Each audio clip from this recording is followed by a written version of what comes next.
उत्तराखंड के कई इलाकों में जबरदस्त बारिश हो रही है। पौड़ी गढ़वाल में पिछले 24 घंटे से बारिश हो रही है और बारिश की वजह से हालात बेकाबू हो गए हैं। कई इलाकों में पानी भर गया है। तेज बारिश की वजह से कोटद्वार इलाके में सैलाब में गाड़ियां बहती दिखी। तस्वीरों में आप देख सकते हैं किस तरह से पानी के तेज बहाव में गाड़ियां निकाली जा रही हैं। जान पर खेलकर लोग अपनी गाड़ियों को निकाल रहे हैं। ऐसे में बेहद ही खतरनाक ये तस्वीर है उत्तराखंड के लिए। वहीं 72 घंटों का अलर्ट भी जारी कर दिया गया है।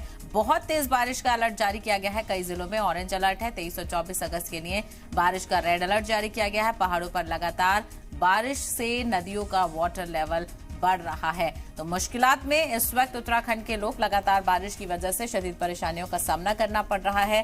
नदी या नाले उफान पर हैं और जिसकी वजह से जो सड़कें हैं वो भी ओवरफ्लो कर रही हैं। ऐसे में लोग अपनी जान को खतरे में डालकर भी जो रोड है उसको पार करने की कोशिश कर रहे हैं। जो रिवर से कनेक्टेड रोड है उनको पार करने की कोशिश कर रहे हैं। तो वहीं हालात काफी खराब नजर आ रहे हैं। 72 घंटे का अलर्ट जारी कर दिया गया है और लोगों से एहतियात बरतने की अपील की जा रही है।